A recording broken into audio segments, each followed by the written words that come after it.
Hey everybody, Alex here, and welcome to another episode of Another Gaming Podcast. This is part 2 of the Final Fantasy XII Minisode. Today I'm here with my co-host, Steven the Laggy Gamer, the OG. How's it going, Steven? Doing good. That was like very professional intro there, man. Good job. Thank you, thank you. I You made it you up on know the fly. when you said you're gonna do like a countdown for three, I was waiting to hear one, two, three, and then you just started talking. That threw me off, but very professional. Good job. I improvise for a living. So, alright, so we both finished Final Fantasy XII. This is, honestly, I think we both finished it a lot quicker than I thought. But life obviously got in the way for everybody on the podcast. Yes. You So blew through it, man. I don't know how. Do you remember what your final clock time was? it was like Did you go over third. 40? I think I just cracked 40. Maybe like 40 hours, 20 minutes, something like that.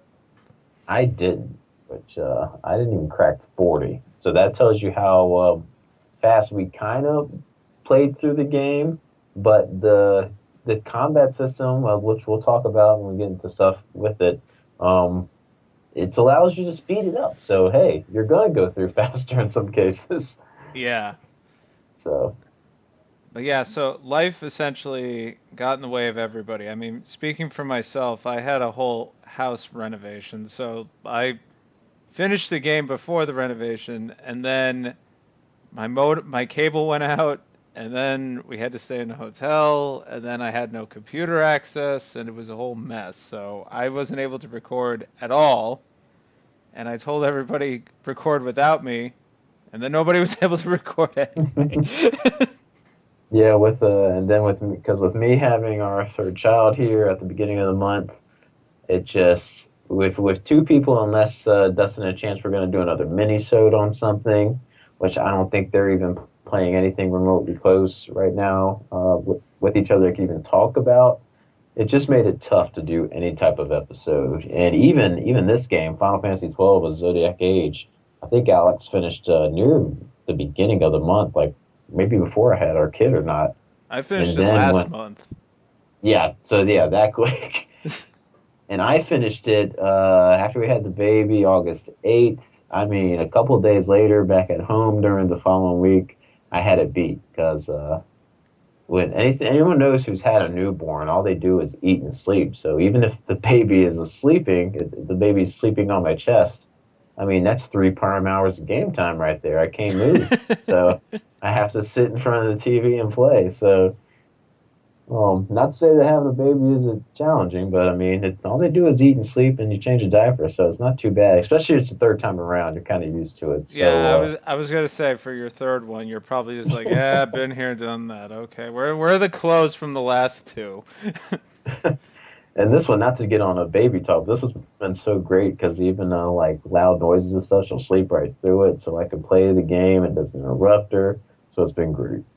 It's been awesome. So I finished this about 2 weeks ago, and we were just sitting here trying to get a time together to do it. And like Alex put a video up today on his channel, one day we're going to record. I'm not feeling good. He had a long day. We were going to try to do it yesterday. Then I got stuck at work for longer than I wanted to be. So it's just something kept getting in the way. So like, you know what? We got to make this happen. So I'm glad you rearranged your schedule today so we could finally share our opinions with the remake because this has got to be the most anticipated episode we've ever had. People want to know how it stacks up to the original, Alex. Or people just were waiting for another episode. It could be that too. It doesn't really matter what the topic is. Or that. But I was surprised if you, I mean, you probably read through the comments too in the last video how they heard you talking about it because I was just asking you questions. That's how the last episode went. In case everyone's hasn't listened to the original part one of this, it was basically me interviewing Alex about Final Fantasy XII because his history with it, he's played through the game a couple times already. I've always wanted to play through it, and I had so anticipated to play through this game. It's something I knew would click and be my type of game to play. But as soon as I really wanted to start diving into it, everyone knows, like this has got to get a remake. It's something that'll be an HD remaster. It'd be perfect to do it. Square announced it, so I had to keep holding off, and finally got the chance to play it. So if you didn't listen to part one, Alex gets some great input on the first iterations of the game. You never played the Japanese version, right? PS2. The You version just that, played the original OG one. yeah, the original, not the version that this HD remaster is based on, which is the Zodiac job system, which is why this is called the Zodiac Age. Yeah. But I think what was probably really cool for me is like as much as I was anticipating this game as somebody who played through 12 and played a lot of it, this game was the same, but it was new. Because whatever strategies I had in the first game, I couldn't do because I was locked into picking jobs this time. Yeah. So for you, Steven, I mean, I'm just projecting here, as somebody who is anticipating this, you're just like, oh, cool, this is so much fun. Now for me, I'm like, okay, I'm going to go through the grid, I'm going to go through the license board, I'm going to do, wait, I can't do any of that. Hmm. And it wasn't even off-putting for me because it kind of just it reined it in. Like, I mean, even for me, I was strict enough with myself in the original game just to decide, okay, Bosch is going to be a damage dealer, and I would only focus on getting licenses that involved pain making and speed. And Yeah. now I specifically pick a job, and that's all it gives me. So it saves all of that timing and calculation and needless grinding to get through, like, accessory 39 just to get to swiftness 4 or whatever it is. So I Yeah. really enjoyed that as somebody who played through the original. But from what I understand, the Japanese version of this, I mean, people bought it, but people were kind of off-put by it, and I even think some U.S. players because they didn't like being so limited when it came to designing their team. Yeah. And I know, and I'll finish my thought real quick. What I was going to say about the comments. I know when after our first episode in part one, we actually a lot of people were hyped to try this game out. So I'm glad that you influenced them to want to give this a try or give it a second go. Because I know a lot of people back in the day kind of passed up on this, thinking Yeah. like the battle system has changed. It doesn't look like it'll be for me. And just to point out, one of our buddies, Ultimate Floyd One Scott, go check out his review of the game because I was really interested in him. He had been playing through all the Final Fantasy games over the past years or so, and he wanted to do an overview of all of them. And spoiler alert on his list, but he has this ranked number 2 out of all of them, and it took him by storm and surprise too. So if anyone's still on the fence wanting to give it a try, I'd say listen to his or anything if you're into these type of games, and we'll talk about some more now. But yeah, like you were saying, I know some people were off-put by that, but wasn't one of the main complaints of the first one that you could basically make everyone the same? Exactly. That's why, I mean, Yeah. I'm gonna sound really bitchy for a moment, but guys, make up your mind. What? Please, like, what do you want? I mean, to me, it kind of drives me crazy. I mean, for me, I played through the first one, and now I'm like, oh, it's an HD remaster. It's kind of the same. It's up-res. It has a new soundtrack, which, by the way, is amazing. Um, but now I get to use this new job system, which is why I'm like, for me, it's exciting because I'm like, okay, it's something different. And then at the end of the day, having played through both, I can tell you which one I preferred over the other. That's really all there is to it. I mean, Yeah. they tried to do something a little bit different because people clamored for it. And Square Enix isn't dumb. They already know there's a fan translation out there for the Zodiac job system on PS2. It's in their Yeah. best interest to release it and make money off of it because people actively download it. They must be monitoring these things. I know Nintendo is because they have all Oh their yeah. ROMs removed on a daily basis. It's just amazing how, like even a person like me, I was itching to play that Japanese version because they said most people say it's the superior version. So I was clamoring at the bits, like I had to find a way to play it with the translation, and I did. I had it already on a PC, ready to go, and then that's when the announcement was made for the this remaster here, and I guess just to kind of lay things out, we'll give you an overview of what the story kind of is real quick in the game, and then we'll break down the changes that actually took place between the first and the original and this one. How's that sound? Just so we can get people up to date on what this game is all about. Okay, so for lack of a better word, this game is essentially Star Wars.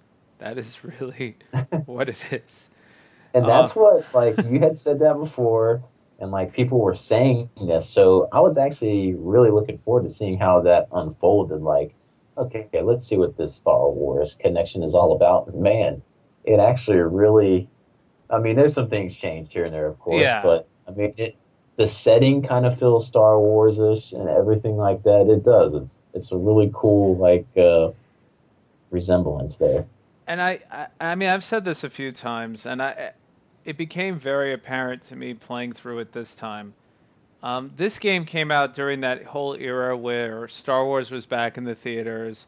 We had the Harry Potter movies, we had Lord of the Rings, and it definitely takes a lot of influences from those things in the presentation. I mean, it opens up with a massive airship battle at one point, and I'm just like, this totally looks like the opening to Episode 2, Attack of the Clones. Like, it is pretty much the same thing, shot for shot. And the story kind of rotates around something along those lines too, where a certain character in your party of royalty is basically given, I guess you could say, an ultimatum of destiny. And basically, the adventure is really about her. It's not even about the main character, quote unquote, which is Vaughn. He's kind of just there, which Yeah. is kind of an interesting narrative choice because it doesn't really compare, but if I could highlight White Knight Chronicles, where the story kind of goes on, and you're just a character that just happens to be there, and you're in the party, and you have no part in it whatsoever. You're kind of just there observing. That's what Yeah. Vaughn kind of is. And then towards the end of the game, he finally starts talking again, and it's nothing but stupidity. Well, that's like basically this story is it's based in Evil East, and that's where I believe Tactics was based, correct? Like it's the Tactics same and Vagrant Story. in Vagrant Story. Like this same this area, this era that they're like trying to put the game in. And it's basically you have two like rival empires, Rosaria and Arcadia. They are battling each other out in war. And unfortunately, this little neighboring country of Dalmasca is kind of stuck in between it. And this is basically where all this is happening at in Dalmasca, where all our people are living at. And like Alex was saying, you get introduced to Van pretty much, even though he's not the first character you get, there's another character you get first in kind of a prologue setting that kind of sets some narrative for the story. And I know you were saying that Van or Vaughn really drives some people nuts. And I gotta admit, he didn't really do anything that seemed too cringeworthy though, like not on the Titus levels in Final Fantasy X. All right, his So level of cringe is a little bit different because Titus or Titus or however the hell you yeah, pronounce it, besides the laughing, he tends to just say things out of character because of the voice acting, and that's not a knock against the character. It was new at a knock against the actor. It was something new at the time. But Vaughn just says things completely out of place. Like that instance when they're in the forest and they mention how the Viera are incredibly old, and Vaughn just goes like, "Hey Fran, how old are you?" Like, and it out of nowhere, and it makes no sense. Everybody's like, "Really, Vaughn?" He's like, "What? How old is she?" He doesn't really talk like that, but yeah. he's an idiot. Like he's essentially an idiot. And then towards the end of the game, where you would expect him to have grown up a little bit, he just sounds like, to me at least, he just sounds like an angsty teenager. Because yeah, he really didn't have a moment in the game again. Like, No. okay, because Vaughn's there, and you know the reason why he's wanting to fight. It's in the prologue of what happens. Like, he's driven to be a part of this too.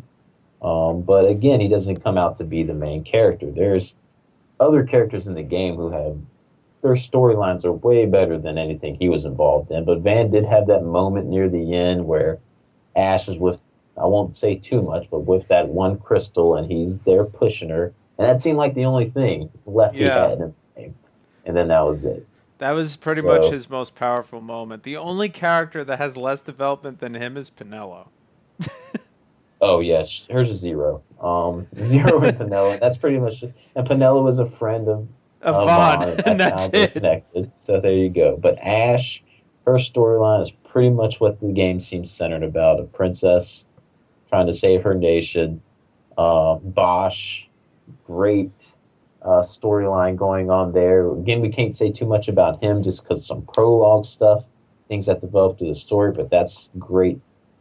And then probably the fan favorites in Fran and Balthier. Yep. The amazing stuff between them, and again, that's like another Star Wars thing. Like you're saying, Fran, the Chewbacca of the game, Yeah, and right. here is the Han Solo of the game. And these two are the ones you really can try to connect to too, because Fran's storyline, when she has to go back to her village and stuff, the things she had to go through, man, it's some pretty deep stuff with her, and the stuff how she reacts with certain items in the game. It's pretty interesting. And Balthier, he's got all the good one-liners, he's got all the good phrases, and then He's the leading that man. he's the leading man, yeah. And that ending, man, again, no spoilers, but I Isn't was that on the just edge of my great? seat, Alex. I did not see it coming, and it was just, oh, I just want to talk about it, but I can't. I'm not going to spoil anything. But great ending. It, it really caught me off guard because I didn't even notice until they cut to him. I was like, oh my goodness, yeah, you know what I'm saying. Bum bum bum. Here's Yeah. a question for you though. Now, you played FF15, right? Uh, Shortly, maybe like 8 hours worth. Okay. Yeah. Do you remember the character? His name escapes me. The one with the glasses in the Yeah. party. What was it? What's his name? It's not Oh, Noctis I have no Prompto. idea. Ignis. Ignis. Sure. Yeah. It's Ignis. The people Because listening who are probably Prompto's the younger one, so yeah. he's pretty much like this British, you know, like let's keep the rough housing to a minimum. And I like listening to him. I was like, wow, he sounds just like Balthier. And then playing this again, and I hear it. It's a different voice actor, but he like totally chimed in on that personality. That's like you're right. It's now as you're saying that they do kind of sound the same. Except But you Balthier's even a lot got more sarcastic. yeah. But you got some great like side characters too you meet along the way that help you in your journey through here. Boss Lear, he was awesome, and then with what happens with him in the story. Yeah. And then Larsa, I could have done without Larsa. I think that was, even though he really didn't do nothing, I was like, what is this little boy able to do to help us out? But he kind of has a key role in the whole story and everything, too. But we were talking pre-show. Probably my favorite side character I needed more of, Alex. The one I wanted to play with, Al Cid. Antonio Banderas. Yes. He stole the scene every time he came into the game. He was just awesome. But Princess Ash, come with the, me to Sardonia. What was it? What was the name of his country again? I don't know. I can't remember. I'll Let's say see. I'll say He's a Sardonia. member of the ruling family of Rosaria, You, Arcadia's great rival to the west. come with me to Rosaria, Princess Ash. It's But like, unfortunately, no, weird man, no. he's never with you on any quest or anything. I'm like, man, I really wish he was. But it is a really good story as you see this group of ragtag individuals trying to save their nation, going against this that Vane and when he got introduced to Dalmasca as a new like council, I really came off as like, oh, he's gonna be a great guy. Boy, was I wrong. He is a That douche. he is a douche. Yes. One thing I So will say about this game, though, like playing through it the second time, I mean, I enjoyed it the first time, but playing through it the second time, I can kind of understand why it wasn't so well received. because the story was very different than your traditional Final Fantasy game up until that point. This was very much more, not save the world. I mean, ultimately you kind of are saving the world, but you're really saving two countries or three countries if you think about it. And it's kind of self-contained within this whole Ivalice storyline, and it's Yeah, more about the political intrigue. Because you think about it, all the cutscenes that you see are predominantly like, meanwhile, in the other country, and yeah. they're throwing around all this terminology and they're referencing events, and you have to really be up on your lore to understand that this is much deeper than this 25, 30-hour adventure. And And what I was just don't think anybody was ready for it at the time. I mean, I'm in my 30s, so if you played this game back when I played it the first time, maybe you just weren't interested in that. You were looking for, oh my God, it's Final Fantasy. You were looking for a Final Fantasy X storyline. You were looking for a Final Fantasy IX, a Final Fantasy VII, a Final Fantasy VIII, and then all of a sudden yeah. you got, like, I don't know, Star Wars with more political nonsense than was needed, I guess. Yeah, because the settings and stuff here are different too. Like you're Very. not going to get that super fantasy setting. It's going to be that more traditional kind of fantasy medieval look to it with areas. But when you're in jungle areas and stuff, you're going to get those things here and there, and you're going to get these crazy creatures that you're fighting. But nothing like other Final Fantasy games. But I That enjoyed it. Like I enjoyed the that type of storyline. And like you said with the cutscene part, I was like, you know what, a good way to prepare for this would be to like watch all the cutscenes all the way through, like a big movie again, because someone has that on YouTube. And because you could pretty much watch all the cutscenes and get the game or get the storyline of the game, pretty much. but And it's they're all 12 well hours acted. worth of cutscenes. I did not know that when playing the game, man. They're all well acted too. That I have to say, like, the enhancement from 10 to 12 in terms of voice acting and presentation is leaps and bounds better. But Oh yeah. one thing I will also mention that I really liked about 12 especially is the script. I love the fact that everybody speaks in like high old English. I think it Yeah. really adds something. I mean, the only one who really doesn't is Vaughn because he's an idiot. Hey friend, how old are you? And meanwhile, everybody like Baltier especially has very flowery language, and even Yeah. uh, the Marquis. I don't know why they call him the Marquis. I think maybe that's just how they pronounced it in Old English. I guess I don't know, but not Alcid, the other Sid. I love his word choices in certain Oh, key Dr. point. Sid? Yeah, Yeah. Doctor Sid. Certain key monologues he has. I just love the word choice. So good. Whoever A wrote that is a connection genius. and a connection he had with the character was surprising for me. I was like, whoa, that came out of nowhere. But So you can see the connection after it's mentioned. If you yeah, look at it, you can kind of you figure it can. out. But And another group of people this game like has that I really love is the judges. Like I love yes, how these high-ranking knights, these judges with these awesome sets of armor and face and their helmets. Darth Vader's, all Darth Yes, Vader's.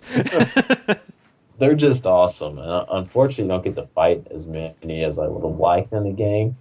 Um, but I just like how they're there. Like in this setting, like you don't mess with the judge. Like in Judge Dredd, you don't mess with judges, okay? Leave them alone. But I really like the fact, even with the judges, they have their helmets on for a majority of the time, and they even took the time to have the voice actors talking to like tin cans, so it sounded like they were muffled.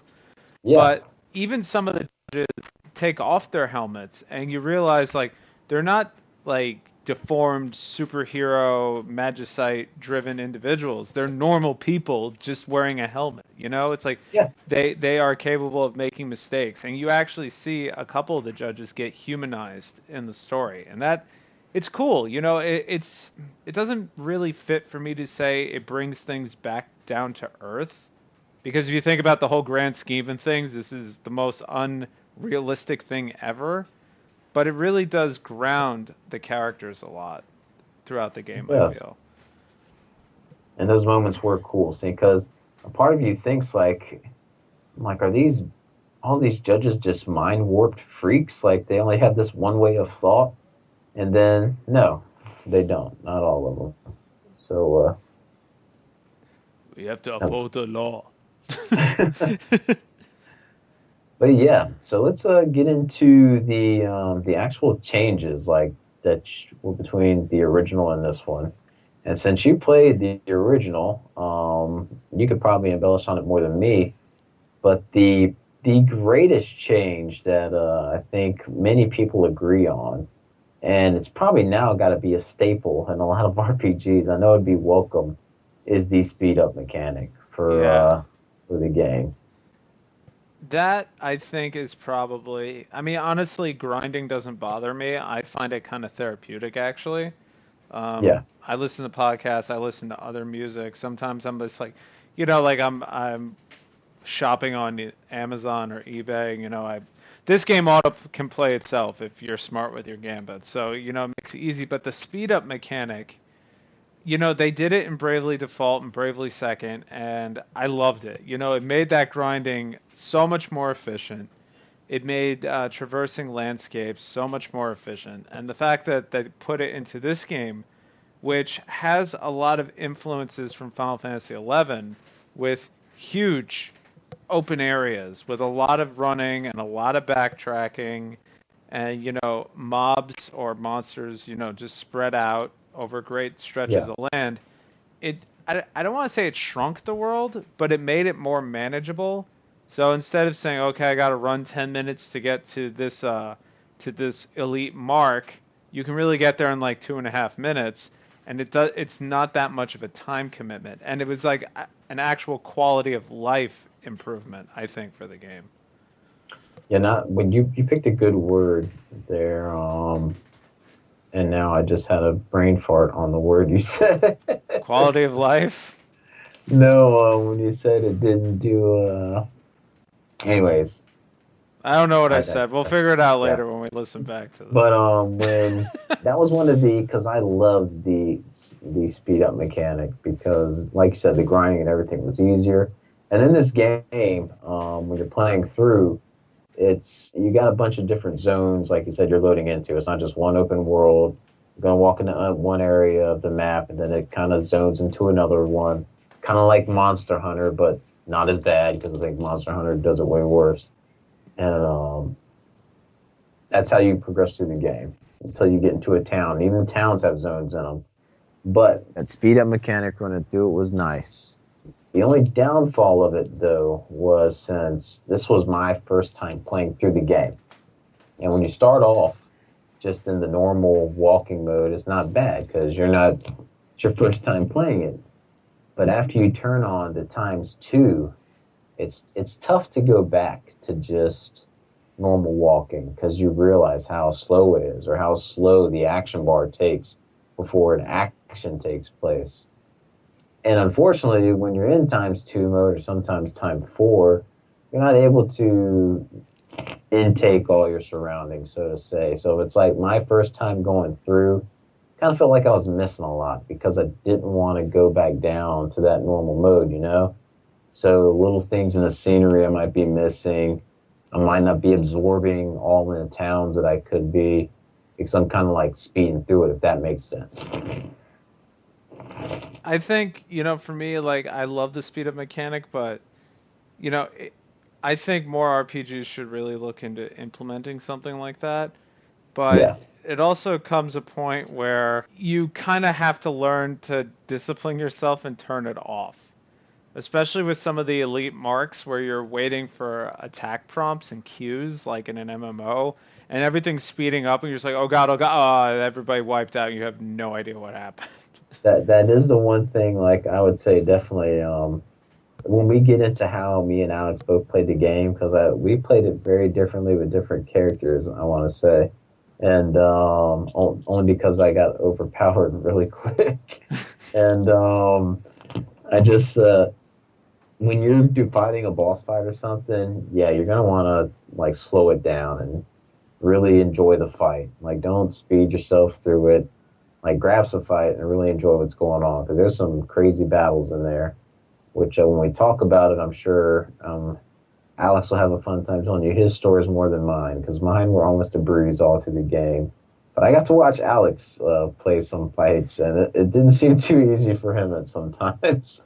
So that'll be cool when we talk I about it. was under leveled for that fight. I eventually You, went back. I eventually, like, let me put it this way. I was able to take out the, did you do the, I forgot the name of the quest, but essentially it's somebody says, "Oh, I lost my pet in the jungle. Can you please go kill it because it's berserk?" Did you? yeah, And it's the Marlboro that spits out every single status ailment at the same time over and over yeah, again. You get a trophy for beating it, that one. yeah. And that one was so easy for me. I don't know why the other one was giving me so much difficulty. Because I knew the strategy. It's just like I couldn't do It it. just could do. We'll get into that when we talk about our fun adventures in the game this time around. But what are some other changes there that you noticed from the original though? Because other than that, I mean, that's other than the visual upgrade and the license board system being changed that we hit on. Anything else you could point out? The soundtrack. If you pre-order the game, you actually get three different choices for the soundtrack. You get a remastered, you get an orchestrated, and then you get the original. The orchestrated's the best one, but I found myself changing back and forth for certain areas just to hear, and there is a definite difference between the three. Obviously, See, orchestrated no, sounds I didn't change the orchestrated. music any because then at one point it said I had to download one of them. I was like, I'm not going to download anything right now, so I'll just play through whatever this game has. Now, are you saying in some zones will the music actually be a different song, or is it just sound It different? sounds different. Like I think, Okay. like if I could put it this way, like certain areas will just have not like a chip tune sound, but it'll sound more like compressed audio. Like it's Okay. not as full, and then you kick to the remastered, and it sounds a bit fuller. But then you get to the orchestra, and there's flourishes, and there's everything else in there. Yeah. So like Dalmasca with the full-blown orchestra sounds great. And then when you put it back to the original, it's like the equivalent of. I just went to the DuckTales theme. I have no idea where that came from, but But it's kind of how it sounds. yeah. Yeah, So nothing I don't know, extra. but I feel like the orchestra again that goes right back to that era of movies where you had Lord of the Rings and everything was orchestrated, Yeah. and it makes so much sense in this. It's like an orchestra. I feel like some people will look at it as like a classical form of music. I think of it as when you're trying to have something with a deep, lasting impact. An orchestra is great for that.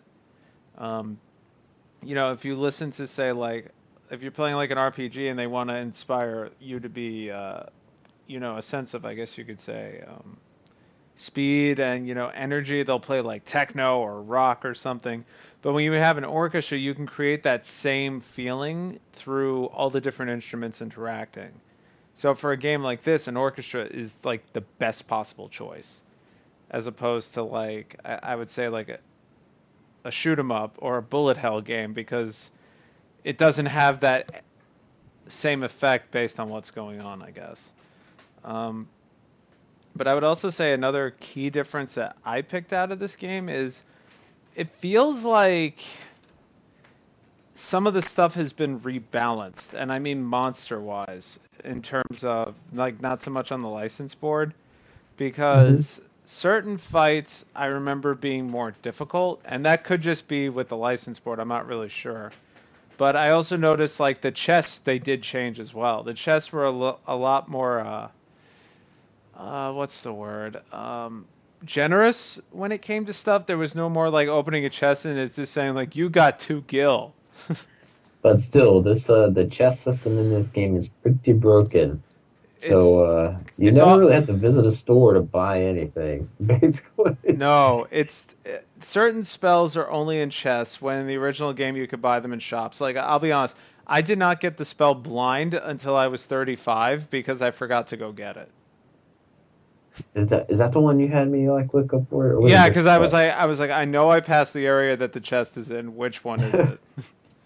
yeah, there in the game with the chess system, you either have like these gray chests or they say black chest or a chest that only spawn once in a while. Sometimes the rare chest won't even spawn still. You'll have to zone in and out. But Mm-hmm. there could be a chest or a pot laying there that has a potion in it. If you run out and zone back in, guess what? You can get a potion again out of it 9 times out of 10.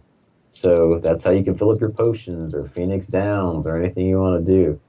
So it's pretty busted in that way, but I liked it because it saved me from having to go shopping for it. And then probably the funnier thing too is like certain spells, like high level black magic spells, you can only get in chests, like Scathe, for instance. Yeah, And they're not like it's like you go into a dungeon and you won't know immediately. And some of them are placed in like stupid spots. Like after you get the first Esper, do yourself a favor, don't run out the door, which is what 9 out of 10 people will do. Look around a bit. There's a very useful spell in the room behind where you killed the Esper. Unlike me, who didn't go back to get it until he was like level 48. All right, just make sure you get it. It'll make your life so much easier. But like stuff like that, it's. I agree, it's broken when it comes to the random drops, but it's also kind of funny because certain things like you'll just get and you won't need to go to a shop for. yeah. And then sometimes it'll just randomly be like, "You got 10,000 gil." It's like, what the hell? Like, but I think those are really the only changes that pop up off the top of my head. I mean, the voice acting is the same. I was hoping they would redo some of the tinniness, but looks like they didn't. Like Yeah, more you so can towards the tell. beginning of the game, you hear like Vaughn sounds really compressed. Yeah, you can hear the compression big time. Like in Fran in cases too, I could hear it. But nothing that turned it off or anything, turned me off with the game or nothing. So all in all, some good changes, and like you said, quality of life changes. Some of the changes, but let's get into, I guess, some gameplay aspect because we touched on it before. A big part of this game was the combat system and how it introduced this gambit system, and it's you're either gonna love it or you're gonna hate it type of system because if you're not a fan of micromanaging, and Alex is a big fan of doing that, then you're going to love the Gambit system. But if you're not, it could kind of turn you off in this game. And we touched on it in the part one of this mini-sode, the last one we did. But Alex, if you want to just let them know real quick again what that kind of Gambit system entails. So, Final Fantasy XII was originally known as it's the game that plays itself. And Yeah. now we have games that are nothing but movies and they play themselves and nobody makes the same distinction. But anyway, um, essentially, if you set up your gambits in a strategic way, the artificial intelligence is for Final Fantasy XII is actually really good.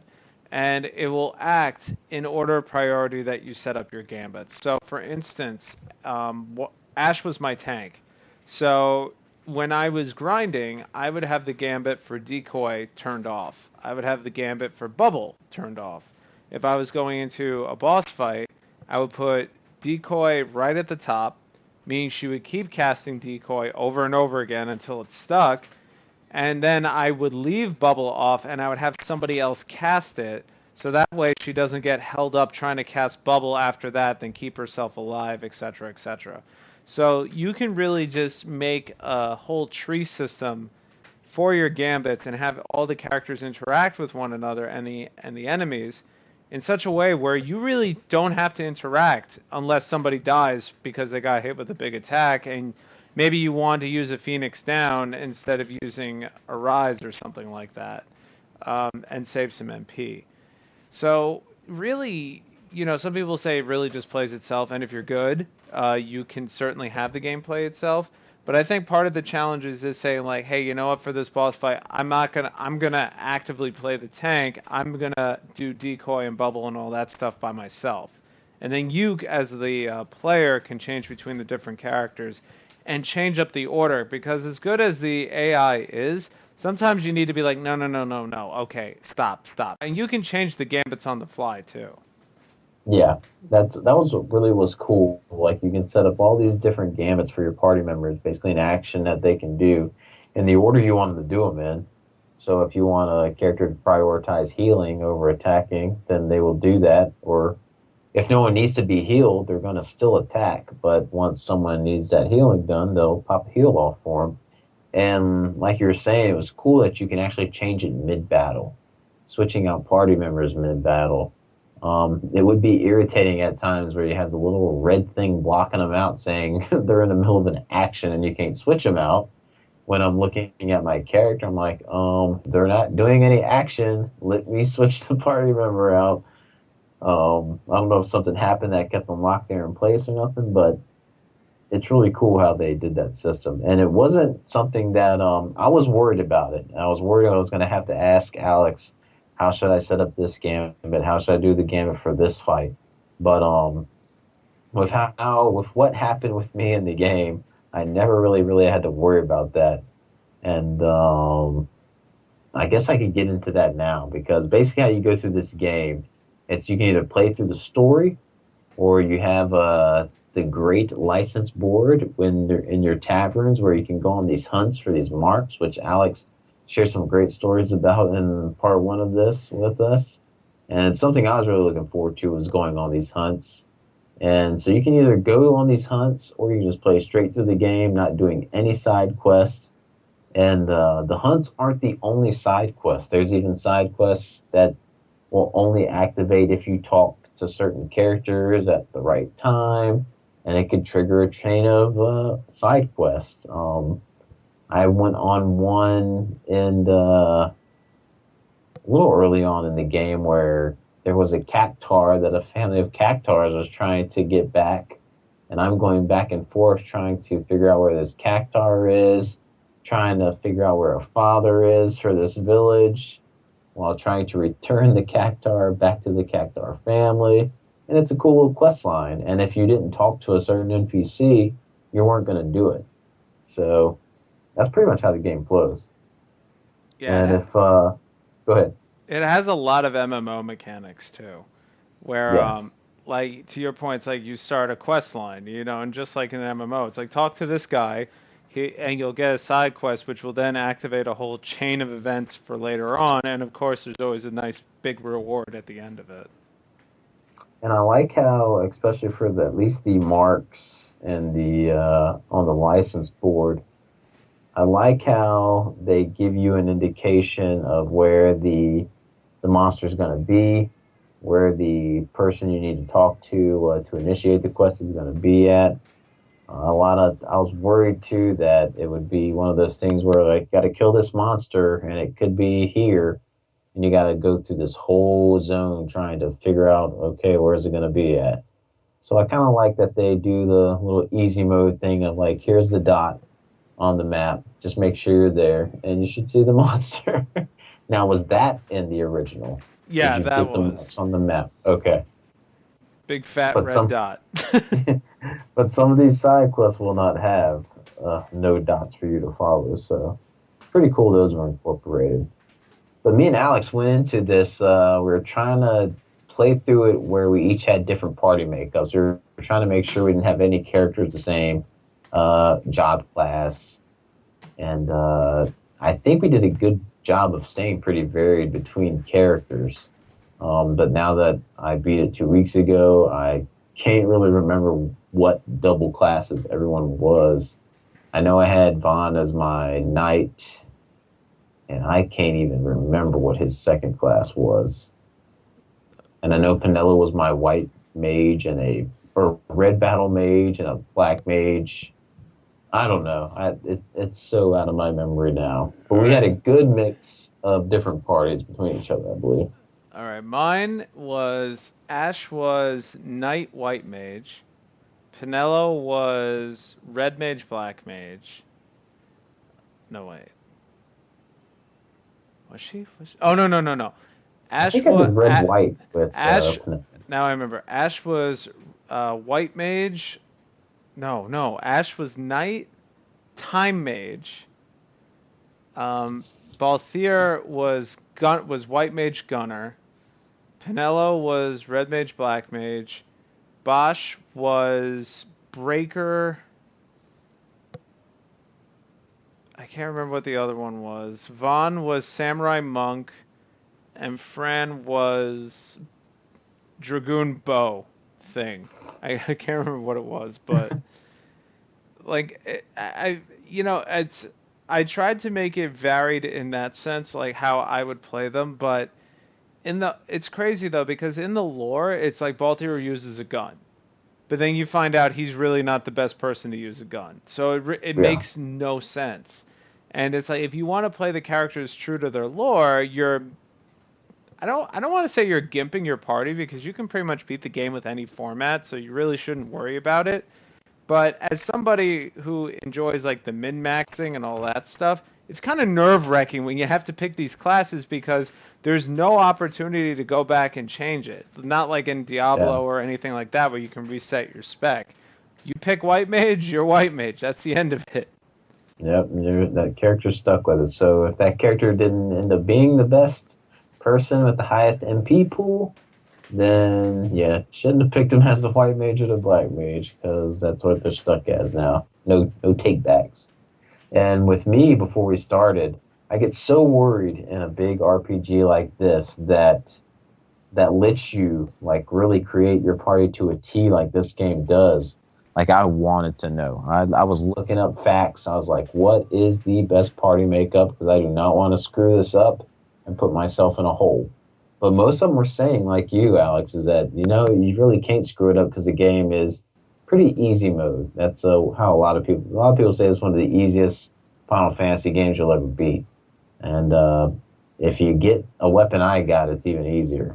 But if you just make your character whatever you want, you'll be fine, and you'll be able to play through the game just fine. So you can Yeah, look at all the facts you want, but you'll be okay. yeah, the story stuff you'll be able to get through perfectly fine.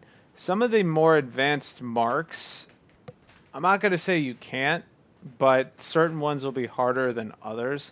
Like for me, I'll say fighting the and also this comes down to your gambits.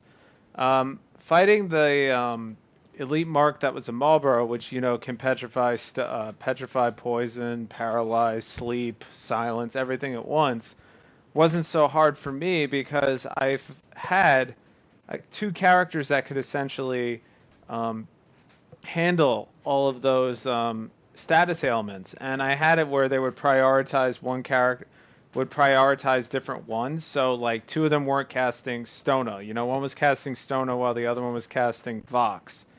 And stuff like that works. If you didn't have a party set up where you had done that, you could still go through that fight perfectly fine. It just may be a little bit more difficult for you. So basically, how with this game, when we first started up, everything was going really smooth. Like I was playing through the game fine. It was easy. Didn't have to do a lot of grinding. Yeah, and I was having a good time with it. And then I went down to the trial mode just to give it a try because I wanted to see what all that was about. Like, I was like, what is trial mode? Let's give it a go. And trial mode in this game, which I don't know if it was in the original, was it? No. It's basically just a chain of boss fight or fight after fight after fight. We got 100 trials. So I was going to go into it and just see what it was all about. And in the first trial, everything's pretty easy, but each trial has either a boss or a kind of semi-boss in the trial.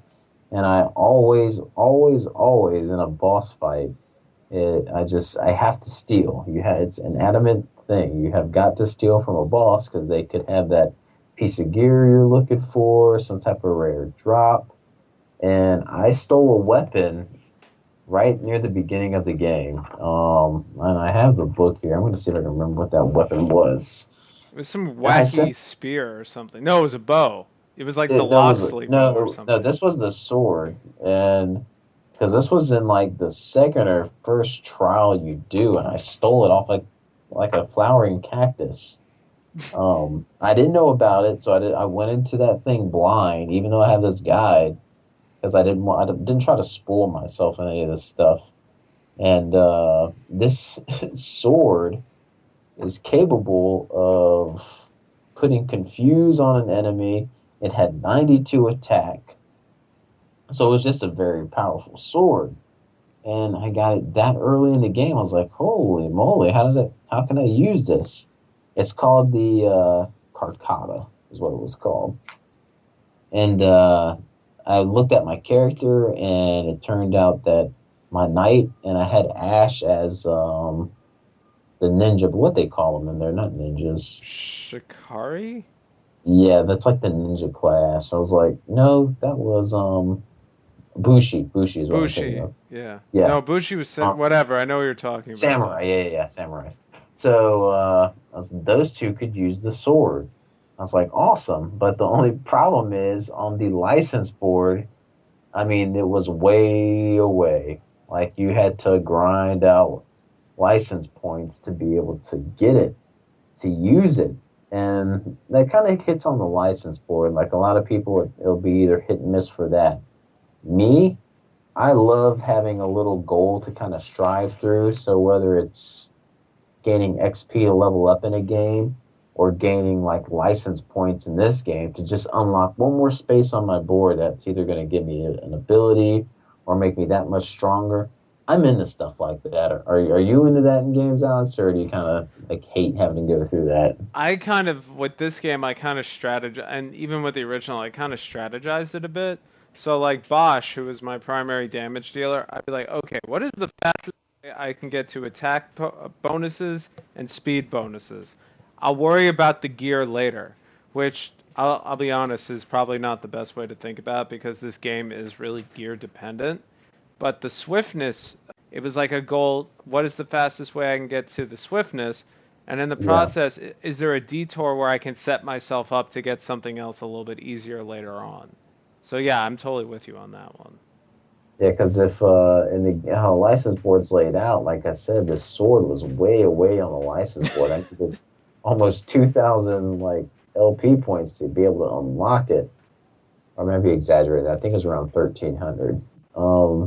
It was way off. I'm like, man, this is gonna take forever. I got this awesome weapon, and I can't even use it till probably later in the game anyway. And how it works is you can even find a piece of loot early in the game that's, I mean, we're talking level 4 armor, level 5 armor. You have to pick everything to wear it. So Yeah. it's like, you know what? I'm determined to be able to equip this sword. And it just so happens, most of the time when you just fight a normal mob, you get one license point per fight.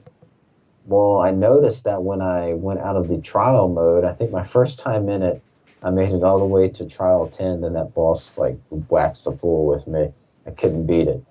But when I left out, I had a couple hundred license points per character. I was like, whoa, this is the ticket.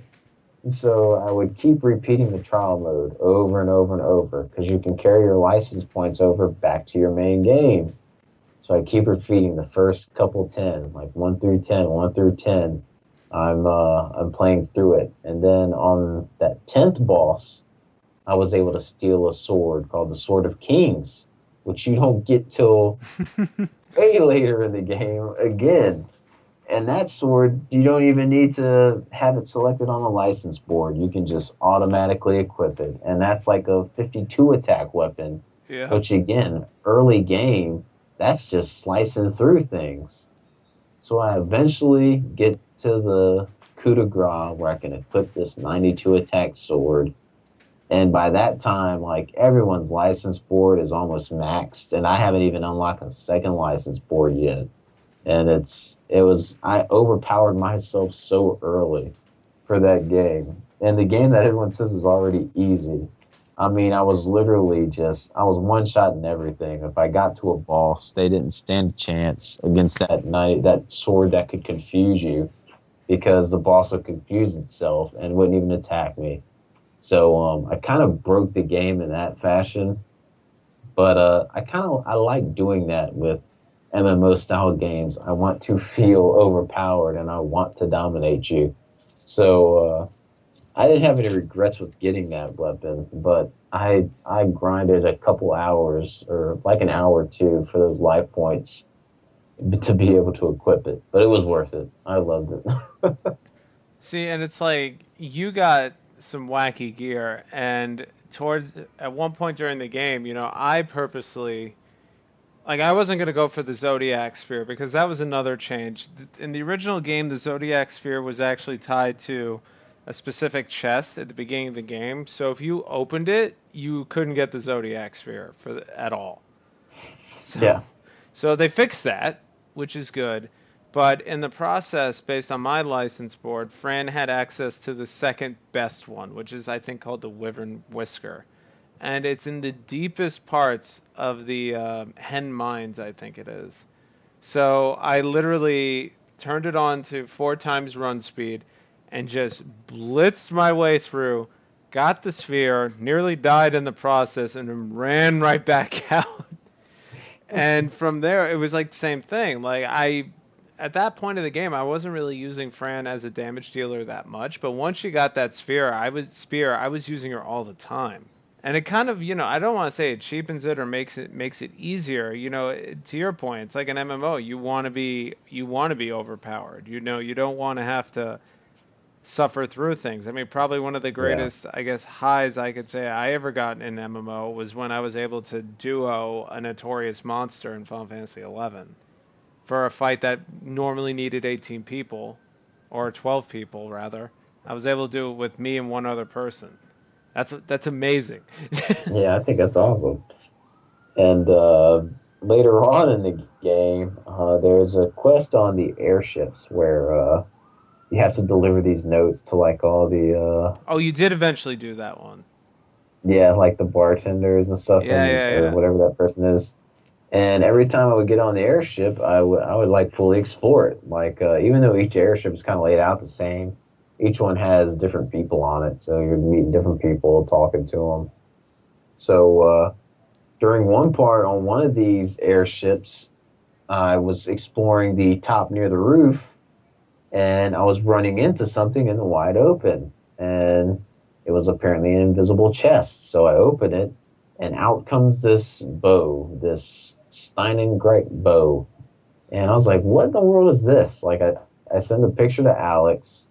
He didn't really know what it was, and the bow is invisible. Like you're holding it in your hand, it's invisible. So I had to look up this thing. I was like, "What is this weapon that I got?" Because when I opened it up, it had 212 attack on it, and again, it could go on any person without even having a license for it. So I look it up. Apparently, it was the strongest bow and it's the strongest weapon in the game. It's game breaking. You only have a 1 in 10,000 chance of it even being in this chest. It's like so hard to get this thing, and I just get it by exploring the ship and just opening it. And I couldn't believe it. I was like, holy crap, how do I have this thing? I felt like I should have like hit the share feature on my PS4 and saved it and uploaded it to YouTube or something. Um, because it's so hard to get. But looking up now, I think people have this technique worked down, I think, where they trick the game into doing it. People say it doesn't work though, so I don't know. Maybe I just got lucky with bumping into this thing. So then I have this weapon. And this weapon really did, they're not lying, it broke the game, Alex. Um, let's go ahead and talk about the fight that I saw you fighting. One of the more fun marks in the game that you'll do is Gilgamesh, the legendary swordsman. And No, no, Alex, you have to do it in the he, right voice. You have to do it in the right voice. it's all you, man. Go for it. I am Gilgamesh, the greatest warrior ever. Fight me! he, he's actually an achievement in the game too, I believe.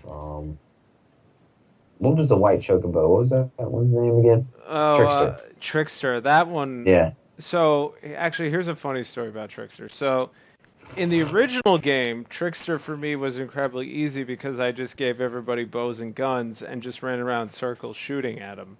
Because Trickster will run back and forth and on occasion will use this attack called Comet, where he shows up out of nowhere and effectively just runs everybody over and kills them. So this time I couldn't do that, so I had Fran in the back with a bow, I had Balthier in the back with a gun, and then I had Ash cast Decoy, and I just made her run around in circles. So kind of a riff on the same thing, except she died a few times from taking Comet to the face. Even my overpowered self, I had to redo the trickster fight several times because during the phase where Trickster goes immune, I was just dying. Like I could not live. I could not out heal the damage that it was outputting. I was like, just let me get one more shot on you with this bow, because you will die.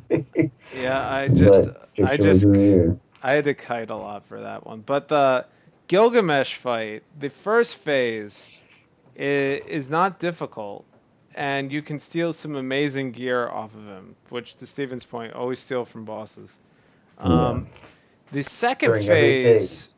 the second phase is a little bit more difficult because you have to go deeper than that area I went to get that spear in the first place, and there's a bunch of nasty stuff down there, which is makes for some great grinding. But there's a lot of nasty stuff down there. And then even after you beat Gilgamesh, there's a 50% chance another elite mark will be right outside when you try to leave. So, Good time. yeah, amazing times. But yeah, so Steven watched me fight Gilgamesh, and I was underleveled. I thought I was a little bit cocky, and I thought, Well, okay, let's I've just done this say, before. So I I, think I can pull this off, and I had some technical difficulties. But I know Steven beat Gilgamesh, so I'm curious to hear how you went about doing it. well, I know with yours, I'm trying to recall when you sent the text, hey, you want to watch me fight Gilgamesh? I was like, yeah. At what time we started and how it was. We went over an hour of you fighting him, correct? Yeah, it was like Like, 40 minutes. it went a while. And Alex, bless his heart, I think you were in your 40s, and Gilgamesh, I believe, is a 45 level boss. Yeah, it was Alex like, he was just there, almost at the level. He had his gambits all set up. Everything would be going smooth. Um, he's fighting the dog, a sidekick. He's taking out, gets to one point where he's taking out the dog, and they're like, yes, he finally took the dog down, so he's moving on to the next phases. And he would get so close at times, so close, until you get into those last couple phases where Gilgamesh unleashed that huge attack, and just and he did a it party member, over and yeah, over and over. party member would go down, and you just can't get him back up and healed.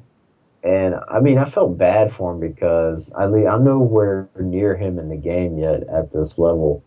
But I mean, he's sitting there. He just spent almost an hour on this fight, and it looks like a blast to play through. But again, it's frustrating. You're like, you put all this time in, but you eventually grinded up and then went back and kicked his butt. So all was well.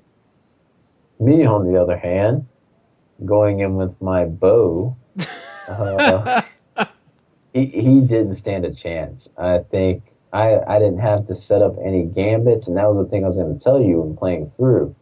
I literally had the only gambits I had set up were heal below 70, heal below 50, heal below 30, the certain spells they'd cast off, and that is it. I played through the whole game that way and never had to put another gambit on. Wow. Because this bow and this sword together just crushed everything. I didn't need to. And I was getting to the point where I was like, man, do I really feel bad that, I mean, I'm literally playing through this game this way. I'm really breaking it. But it made me love it. Like, I love, like I said, being overpowered. I loved not having to have that 40-minute struggle that Alex had that first time with Gilgamesh. It was just, I loved just kicking his butt. So, yes, it was cheap, but at the same time, if I enjoyed it, then what's it matter? Because I still had a good time doing it. Because and I say that, but there are bosses that still gave me struggle. But since I didn't have a Gambit set up system like you did, I would have to go in manually. And I like doing that. I understand the Gambit system being there, but I still like being in control sometimes. So if I needed to dispel something, I would just go in and hit dispel and dispel.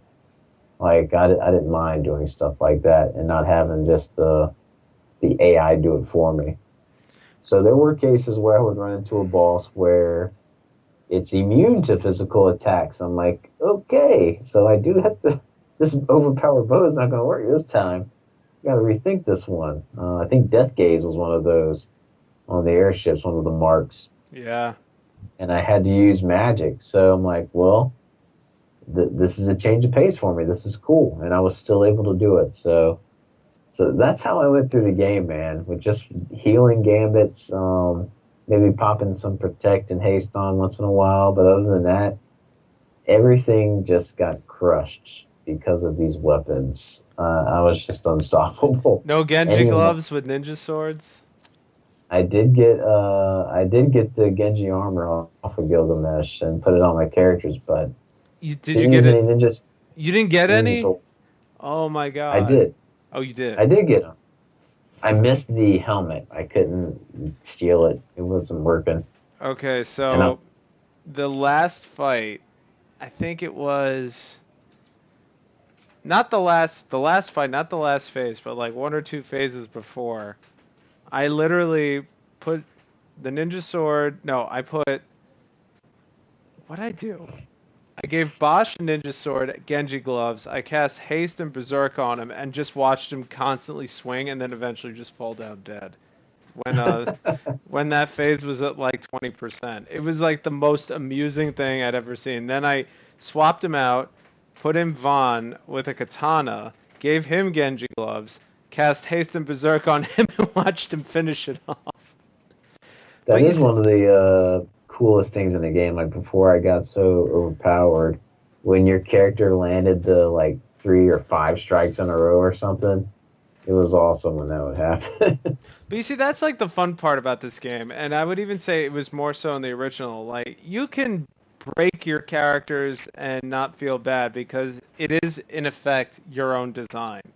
So it's not really your fault, like, if you're just like, hey, I just discovered that, Genji gloves and katana and ninja swords and haste makes a character do 3,000% more damage than they're supposed to do because the animation can't keep up and they technically get an extra swing, or Yeah, something like that.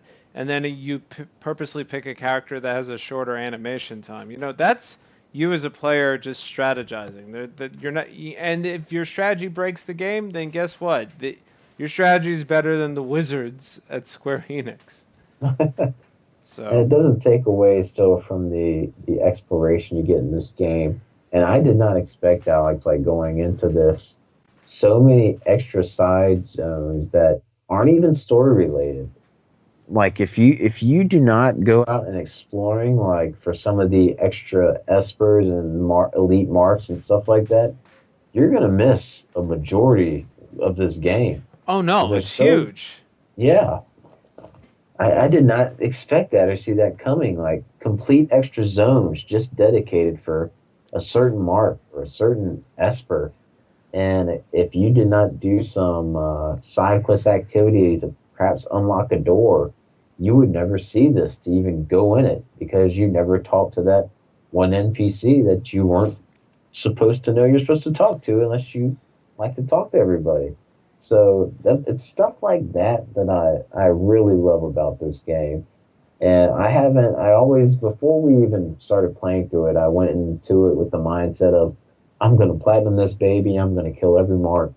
I've still yet to do that because unfortunately in this game, after you beat it, you can only start a new game plus. You cannot start from where you finished off in the story and just finish off everything.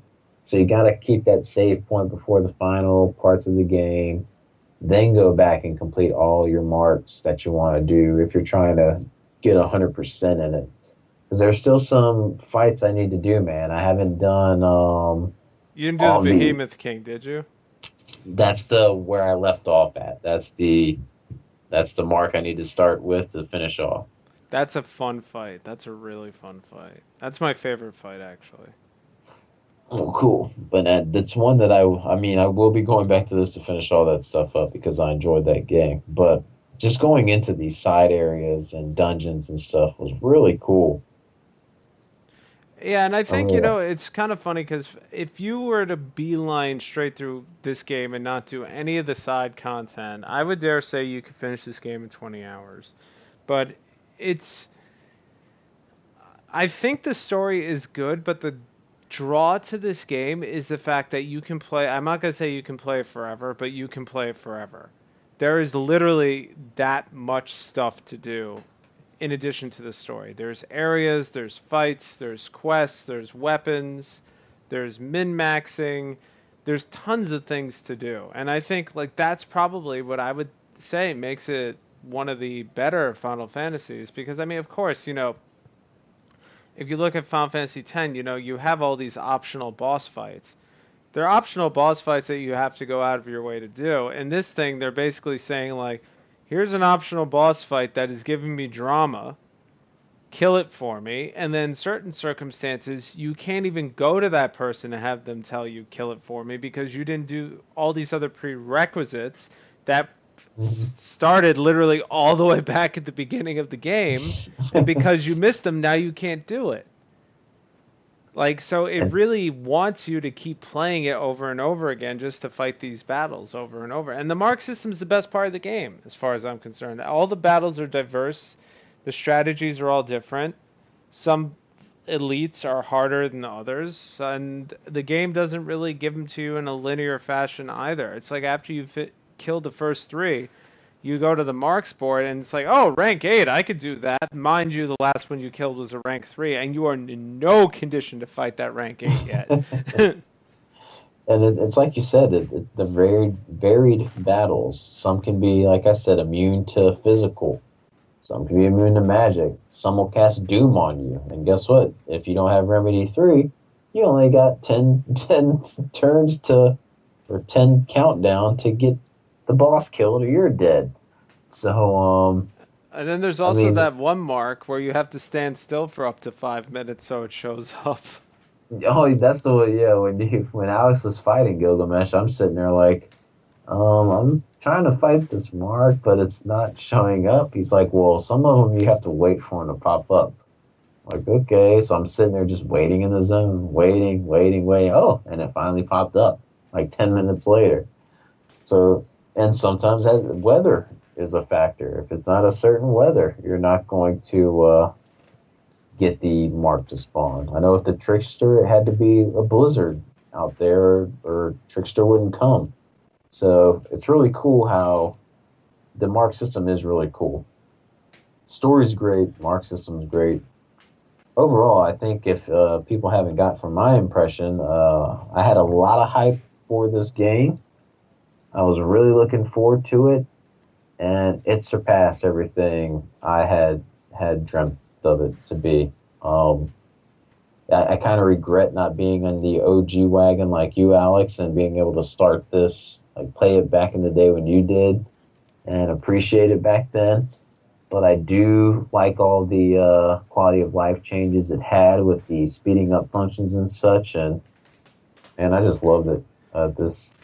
It is currently my favorite Final Fantasy game. I have not played every Final Fantasy game, but it is my favorite. You shut the front door, really? I mean, I mean, this is in my top 5, but I haven't played 7. I've played most of 8, but of ones I've finished, I've only finished 10, 13, 2, and 4. So yes. It's not up against a lot of competition. 4 is great, but this is my type of RPG, man. This is my type of RPG. I'm a Xenoblade Final Fantasy XII guy. Yeah, actually, that was something I've neglected to mention. At the time, you can definitely see some stuff that Monolith picked up from this game when they made Xenoblade.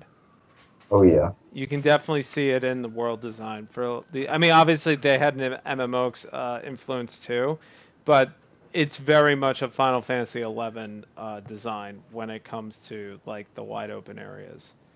And even some of the monster designs are literally, like the Mandragores and stuff, same models as Final Fantasy XI. Exact same models. Like, they literally just said, take it out of the FF11 engine and just paste it into the FF12. But, I mean, for me, this game, I mean, I'm glad you liked it. I was really hoping you would like it. And even when you said, like, this game was great, I was like, oh, good, this is going to be a positive podcast. Because I already liked it to start, but I think honestly, I think it was ahead of its time, and I think it was a very smart move to re-release it now. because I think gaming has evolved enough where people can appreciate it properly. But that's just me. I think anyone could appreciate the storyline and the characters in it. Um, People wrapping around that gambit system would be the only hurdle I could see deterring people from it. But if you get a strong weapon like I did, screw the gambit system. You'll be okay. Just attacking, smash them, Hulk smash. It But ain't no Diablo. no. But I really did love exploring this world, going on all the side dungeons, the mark system, hunting the marks. It was still a blast, even being overpowered in some cases. But not in every case. Like I said, there were times I still had to be on my toes, or it was going to be death. And I loved it. So. Okay, so to close this out, I have 2 questions for you. Go for it. First question. Favorite character? Altair. All right. Easy. Or Alcid's close. If Alcid had more face time, he'd be numero uno, but he's very limited in the game, so. All right. Altair. Least favorite character? Least favorite, Larsa. Or do you want me to pick a main cast member? Doesn't matter. It's any character. Second would be Penelo. It's not Vaughn. Penelo would be the second one. She just kind of was nothing, like just there. So she meant nothing to me. Oh, Penelo, don't you know what's going on? Vaughn! Actually, I hate that. I also hate that character. I think it was a Moogle. Who sent me out. Lamont? Not Lamont. No, it's not. You only talked to it one time. It was for a Mark quest. He wanted me to go kill his pet. Sorbet? Yeah. Like, maybe go hunt your stupid pet. Here's your stupid pet back. Hope it eats you. That was one thing. Katie actually, when she didn't find this too interesting to watch, but she loved the designs for the Moogles in this one. She was like, "Oh my God, they're even cuter than the other ones."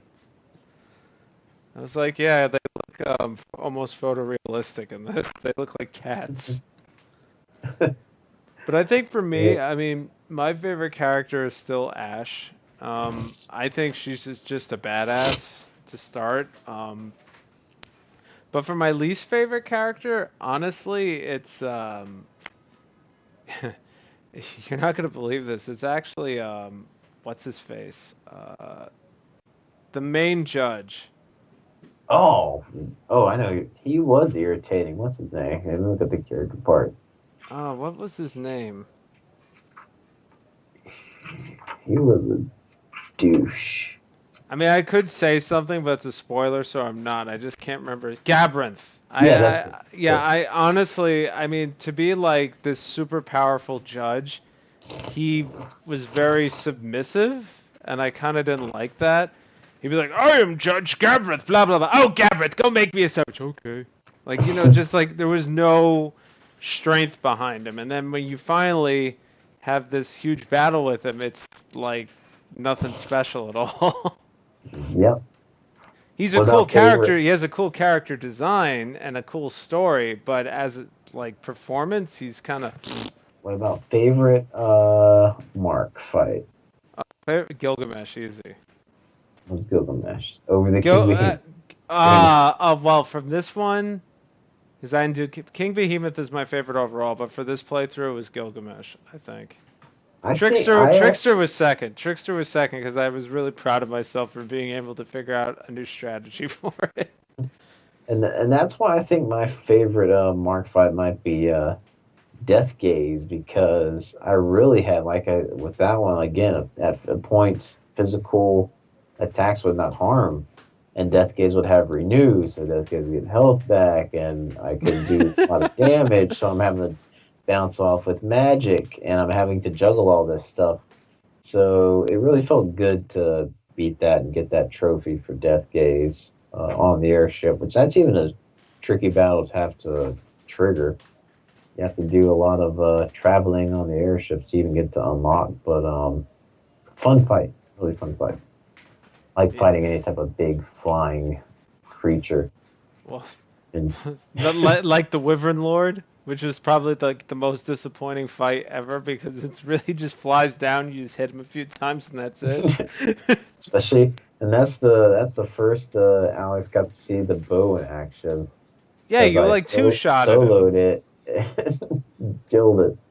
So what else to hit on? Because we did part one of this already, so Alex has already talked a lot about this game already. We just want to kind of talk about how we enjoyed it this time around, the remaster, and get my opinions on it basically this time around. See if it lived up to my hype. I can't think of anything else I really want to add, man. I mean, that's it for me. I mean, I'm happy you enjoyed it. I think, I mean, personally, I like doing stuff like this where it's, I mean, Dustin and I, we did one for Panzer Dragoon Saga a long time ago. And it was kind of cool because he had played it before. It was like the reverse scenario. He had played through it before. I came into it brand new. And we just gushed about it for like 2 hours. But we both had something different to say about it. So in the case uh, here with Steven and I, it's reversed where I've played it before, he hasn't, and we basically just gushed about it for about an hour and a half. So, and we've both had different things to say about it. And I think, you know, it's fun. You know, you get two different perspectives, and who knows, if we do another one down the road, maybe we'll both be negative, or one will be negative and one will be positive. You don't really know. And Which I really enjoy listening to podcasts where people discuss one particular game. Most of the podcasts I listen to don't even talk about gaming news anymore. They just say like, "Hey, we just spent the past 6 months playing Warcraft 3, and we're going to talk about it." well, this and there will be more of these, and just we'll do a little slight spoiler alert for the month of October. We have one planned. We won't say what the game is yet, but it is from from software. Early days, not a Dark Souls game. So and not King's Field. Not King's Field. They weren't called From Software at that time, though, were they? I think they were, just nobody knew who they were. Okay. The cover might say Age Tech on it, too, as part of it, but who knows. So there's a little hint if you guys want to scour all the From Software games, but we might surprise you guys with the game that it's actually going to be.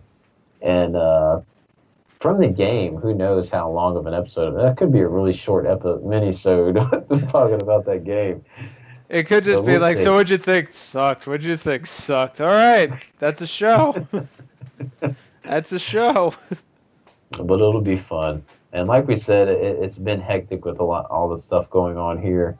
But we are going to try to just freelance some episodes here and there until things can calm down.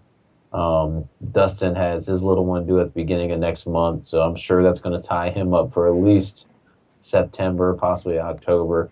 It's going to be crazy, but we're still here, guys. We're going to try to put out stuff when we can, and hope you guys stay tuned. Keep with us.